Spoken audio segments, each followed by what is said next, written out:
আসসালামু আলাইকুম।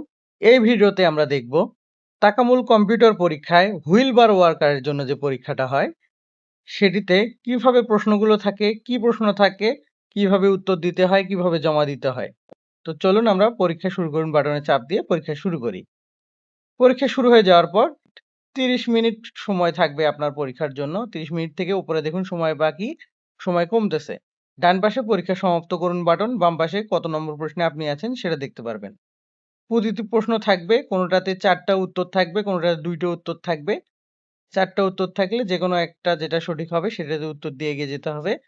আর ২ টা উত্তর থাকলে যেটা সঠিক হবে সেটার উপরে উত্তর দিয়ে এগিয়ে যেতে হবে। তো চলুন আমরা পড়ে দেখি হুইলবারো বা ঠেলাগাড়ি চালানোর সময় পিঠের উপর চাপ কমাতে সঠিক পদ্ধতি কোনটি? খুব বেশি সামনে ঝুঁকে হাঁটা, পিঠ সোজা রেখে হাঁটু সামান্য বাঁকিয়ে লিফট করা, বল হাতের কবজি ব্যবহার করা, ২ হাত দিয়ে জোর করে ধাক্কা দেওয়া।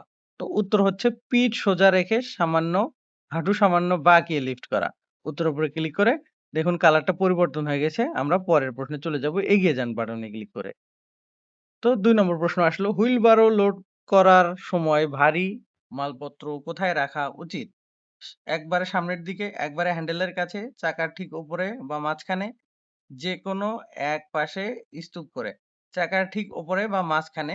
এটা উত্তর হবে। উত্তরের উপরে ক্লিক করে আমরা এগিয়ে যাব। পরের প্রশ্ন, ঢালু পথ বা র‍্যাম্প দিয়ে নিচে নামার সময় হুইলবারো নিয়ন্ত্রণের সঠিক উপায় কোনটি? খুব দ্রুত দৌড়ে নিচে নামা, হুইলবারো সামনের দিকে টেনে নেওয়া, নিজের শরীরের ভারসাম্য বজায় রেখে ধীরে ধীরে নিয়ন্ত্রণ করা, চাকা লক করে টেনে নেওয়া। নিজের শরীরের ভারসাম্য বজায় রেখে ধীরে ধীরে টেনে নেওয়া বা নিয়ন্ত্রণ করা। আচ্ছা, উত্তরের উপরে ক্লিক করে এগিয়ে যাব। কাদা বা পিচ্ছিল রাস্তায় কাজ করার সময় কোনটি সবচেয়ে জরুরি? দ্রুত কাজ শেষ করা, সাধারণ স্যান্ডেল পরে কাজ করা, পিপিই আছে এমন, যেমন সেফটি জুতা ব্যবহার করা, লোড অনেক বাড়িয়ে নেওয়া। পিপিই আছে এমন সেফটি জুতা ব্যবহার করা। উত্তরের উপরে ক্লিক করে এগিয়ে যাব। পরের প্রশ্ন, হুইল বারোতে অতিরিক্ত লোড বা ওভারলোড নিলে কি হতে পারে? দ্রুত কাজ শেষ হবে, উল্টে গিয়ে ঝুঁকি বাড়বে, চাকা নষ্ট হবে, শরীরে শক্তি বাড়বে। তো উল্টে গিয়ে দুর্ঘটনার ঝুঁকি বাড়বে। উত্তরের উপরে ক্লিক করে আমরা এগিয়ে যাব। চাকা ফেটে যাওয়া বা জ্যাম হওয়া রোধে প্রতিদিন কি পরীক্ষা করা উচিত? চাকার হাওয়া ও লুব্রিকেন্ট, হ্যান্ডেলের রং, মালপত্রের ওজন, রাস্তার দূরত্ব। চাকার হাওয়া ও লুব্রিকেন্ট। উত্তরের উপরে ক্লিক করে আমরা এগিয়ে যান বাটনে ক্লিক করব। বাঁক নেওয়ার সময় টার্নিং যেটাকে বলে, হুইল বারোর ভারসাম্য রক্ষার নিয়ম কি? খুব দ্রুত মোড় ঘোরানো, বডির ভারসাম্য মালপত্রের বিপরীত দিকে রাখা, গতি কমিয়ে সাবধানে চওড়াভাবে মোড় নেওয়া, এক হাত ছেড়ে দিয়ে মোড় নেওয়া। গতি কমিয়ে সাবধানে চওড়াভাবে মোড় নেওয়া। উত্তর উপরে ক্লিক করে এগিয়ে যাব। দীর্ঘ সময় গাড়ি চালানোর পর হাতের তালু সুরক্ষায় কি পরা উচিত? প্লাস্টিকের ব্যাগ, ভারী সেফটি গ্লাভস, সুতির রুমাল, কোনো কিছুর প্রয়োজন নেই। ভারী সেফটি গ্লাভস। উত্তরের উপরে ক্লিক করে আমরা এগিয়ে যাব। পরের প্রশ্ন, মালপত্র নামানো বা আনলোডিং যেটাকে বলে, আনলোডিং করার সময় সঠিক ভঙ্গি কোনটি? হঠাৎ করে ধাক্কা দিয়ে ফেলে দেওয়া, শরীরে মোচড় না দিয়ে ধীরে ধীরে একদিকে কাত করা, মাথা নিচু করে টেনে নামানো, লাফ দিয়ে ঘুরে সরে যাওয়া। শরীর মোচড় না দিয়ে ধীরে ধীরে একদিকে কাত করা। তাহলে উত্তরের উপরে ক্লিক করে আমরা এগিয়ে যাব। রাস্তার ছোট গর্ত বা বাধা থাকলে কি করা উচিত? গর্তের ওপর দিয়ে জোরে গাড়ি চালানো, গাড়ি থামিয়ে বা সরিয়ে নেয়া বা অন্য পথে যাওয়া, অন্য কাউকে দিয়ে ধাক্কা দেওয়ানো, চোখ বন্ধ করে পার হওয়া। গাড়ি থামিয়ে বাধা সরিয়ে নেওয়া বা অন্য পথে যাওয়া। উত্তরের উপরে ক্লিক করে এগিয়ে যাব।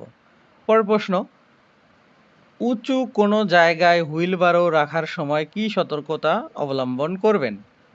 চাকার তলা ইট বা স্ট্যাপার দিয়ে রাখা যাতে গাড়ি না গড়িয়ে যায়। হ্যান্ডেল আকাশের দিক করে রাখা, দেয়ালের সাথে হেলান দিয়ে রাখা, মাঝখানে ফেলে রাখা। তো উত্তর হচ্ছে চাকায় তলা ইট বা স্ট্যাপার দিয়ে রাখা যাতে গড়িয়ে না যায়। উত্তরের উপরে ক্লিক করে এগিয়ে যাব। পরের প্রশ্ন, হুইলবারো হ্যান্ডেল ধরার সঠিক নিয়ম কোনটি? খুব ঢিলেঢালাভাবে ধরা, শক্ত গ্রিপে ধরা এবং কবজি সোজা রাখা, বল আঙুল দিয়ে ধরা, এক হাত পকেটে রাখা। উত্তর হচ্ছে শক্ত গ্রিপ করে ধরা বা কবজি সোজা রাখা। উত্তরের উপরে ক্লিক করে আমরা এগিয়ে যাব। পরের প্রশ্ন, বৃষ্টির সময় কনস্ট্রাকশন সাইটে কাজ করার ক্ষেত্রে প্রধান ঝুঁকি কোনটি? রোদে পুড়ে যাওয়া, মাটি নরম হয়ে চাকা ডেবে যাওয়া বা পিছলে পড়া, মালপত্র ধুয়ে যাওয়া, বাতাস বেড়ে যাওয়া। মাটি নরম হয়ে চাকা ডুবে যাওয়া বা পিচ্ছিল হয়ে পড়া। উত্তরের উপরে ক্লিক করে আমরা এগিয়ে যাব পরের প্রশ্নে। কাজ শেষে হুইল বারোটি কোথায় রাখা উচিত? রাস্তার মাঝখানে, নির্দিষ্ট স্টোরেজ বা পরিষ্কার শুকনো জায়গায়, যেখানে কাজ শেষ করা হয়েছে সেখানেই, কাদামাটির ওপর। তো নির্দিষ্ট স্টোরেজে বা পরিষ্কার শুকনো জায়গায়। উত্তর উপরে ক্লিক করে আমরা এগিয়ে যাব। 15 নম্বর প্রশ্নে আসেন, আপনার পিঠে বা কোমরে ব্যথা অনুভব করলে আপনার কি করা উচিত? আরও জোরে কাজ করা, ব্যথানাশক খেয়ে কাজ চালিয়ে যাওয়া, সুপারভাইজারকে জানানো এবং বিশ্রাম নেওয়া, কাউকে না বলে কাজ ছেড়ে চলে যাওয়া। সুপারভাইজারকে জানানো এবং বিশ্রাম নেওয়া। এখন 15 নম্বরটাতে যেহেতু উত্তর দেয়া হয়ে গেছে, তখন আমরা কি করব?